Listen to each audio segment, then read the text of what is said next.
In today's video, I'm going to teach you how to set up Firebase in your Flutter project.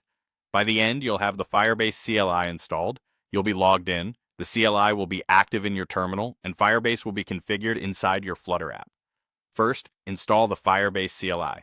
This is the command line tool that lets you connect your local project to Firebase services. You'll need Node.js on your machine since the CLI is distributed through the Node package manager. Once Node is installed, open your terminal or command prompt and install the Firebase CLI globally. When the installer finishes, confirm everything worked by checking the version. If a version number prints out, you're good to go. If your terminal says the command isn't recognized, close and reopen the terminal, or make sure your system on path includes the location where global node packages are installed. Next, log into Firebase from the CLI.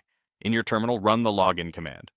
This opens your browser and prompts you to choose your Google account and grant permissions.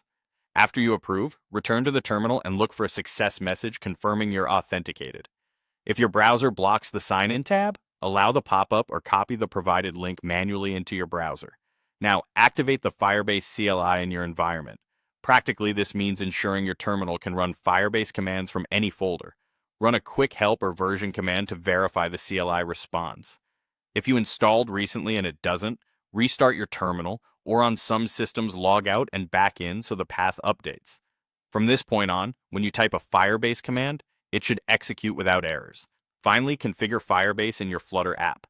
Add the Firebase core package to your pubspec and fetch packages so Flutter can use Firebase.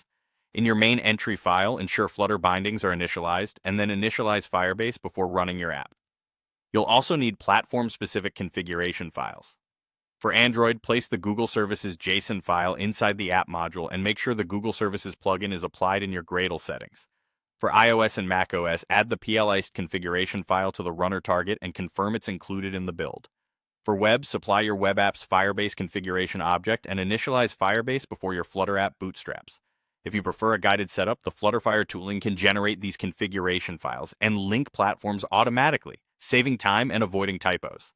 That's it. With the CLI installed and authenticated, and your Flutter project configured, you're ready to use Firebase features like authentication, Firestore, and cloud